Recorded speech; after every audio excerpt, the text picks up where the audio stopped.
Well,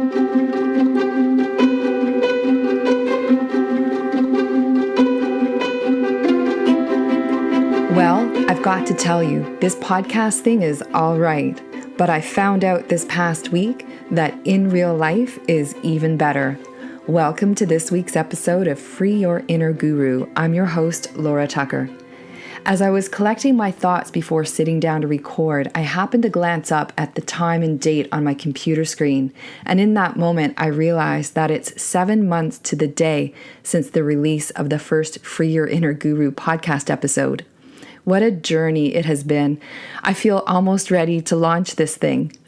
I say that because when I started the podcast, I didn't know if this was going to be something that I enjoyed, let alone become a passion.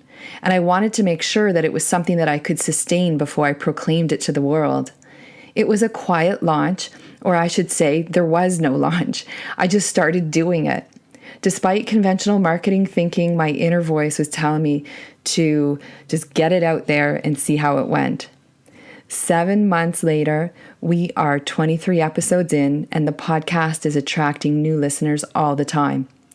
Last week, I sponsored an event in Ottawa, Ontario called Money, Mindset, and Marketing. Ottawa is a 4 to 5 hour drive or a 1 hour flight from Toronto, where I live. Part of being a sponsor was involved having a booth, which meant I had to do something with an 8x10 space to represent the podcast. My intention for the event was that in the room of about 350 people, I would connect with as many attendees who would resonate with the podcast as possible. Leading up to the event, I became immersed in the creation of a banner, marketing materials, and a draw for a giveaway, all with the purpose of inviting new listeners to the podcast by joining the Free Your Inner Guru database. It was a huge project, and everything came together: design, print, and the banner, and of course the booth. The giveaway was a huge hit. It was a wireless Bluetooth speaker decorated with the podcast art and the words, "Everything you need is inside of you," in purple and light green, of course. I was looking forward to seeing friends and contacts who I have pre-existing relationships with from attending this event in previous years, and I was super excited to see some online friends in real life for the first time. And that was all wonderful, but something completely unexpected happened. One by one, people who I have never met but who have been listening to the podcast approached me at the booth. They told me how happy they were to meet me and that they were listening to the podcast. They shared what they like and even love about it, and spoke about the impact it is having in their lives and that they look forward to new episodes. I was utterly astonished. Podcasting is a funny medium. Most listeners receive the episodes on a mobile device and listen to them from the privacy of their life at a time and place that suits them. That's part of why I love them. Just as an example, I listen to most of my podcasts while I'm doing my hair and makeup. Unless listeners click over to the website to leave a comment or join the mailing list or to get invited to the Free Your Inner Guru Facebook group, the only built-in feedback mechanism is reviews on iTunes. One woman in particular came up to me at lunch during a workshop we were in together on the second day, and she said to me, "I know your story. I've been watching you these past 2 days, and compared to how I've seen you before, you are completely transformed."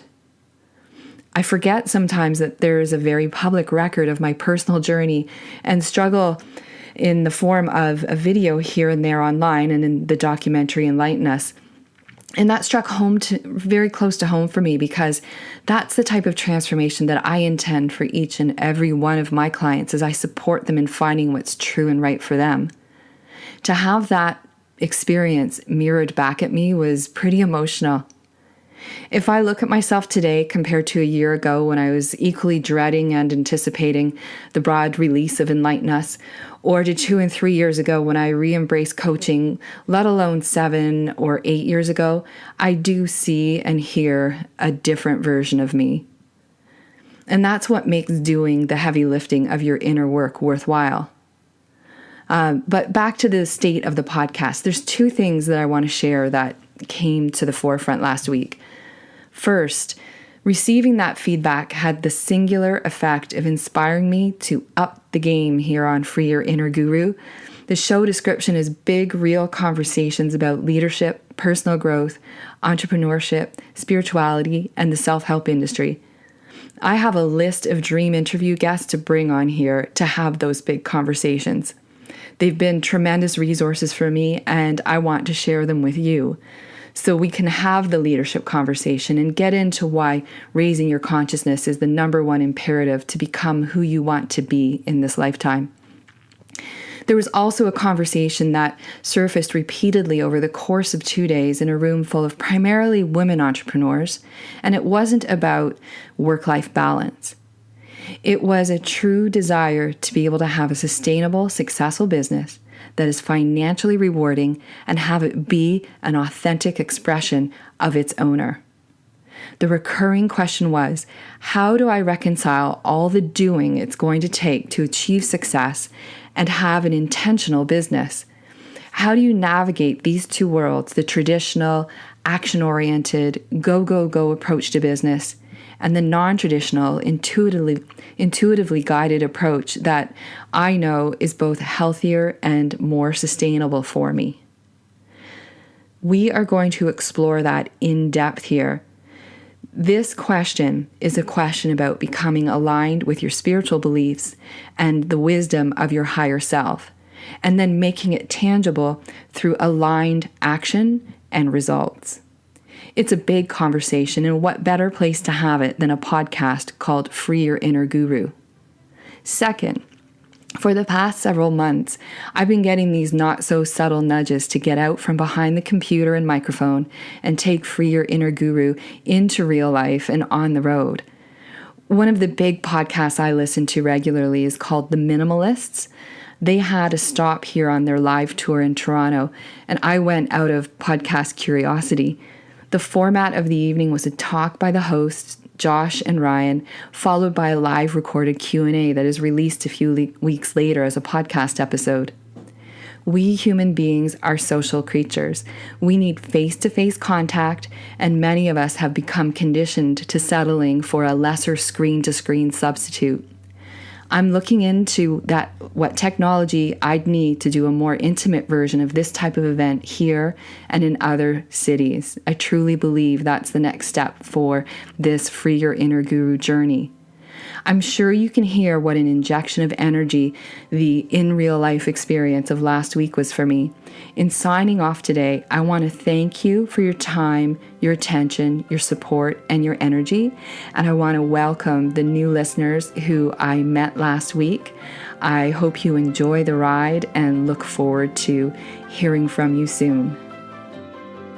Thank you for listening to today's episode. I know you have a lot of choice where you receive your inspiration and information. If these ideas and stories resonate with you, I'd be grateful if you would take a few extra seconds for 2 quick things. 1, if there's an idea or story that you know would make a difference in someone else's life, follow the link in the show notes back to our website where you can easily share it with them. And 2, subscribe so that you can be a part of the ongoing conversation on whatever app or website you are listening on. Big conversations become the catalyst for meaningful change. And if you happen to be listening on iTunes, please take a few moments to leave a rating and review. I'm Laura Tucker, signing off for this week's Free Your Inner Guru.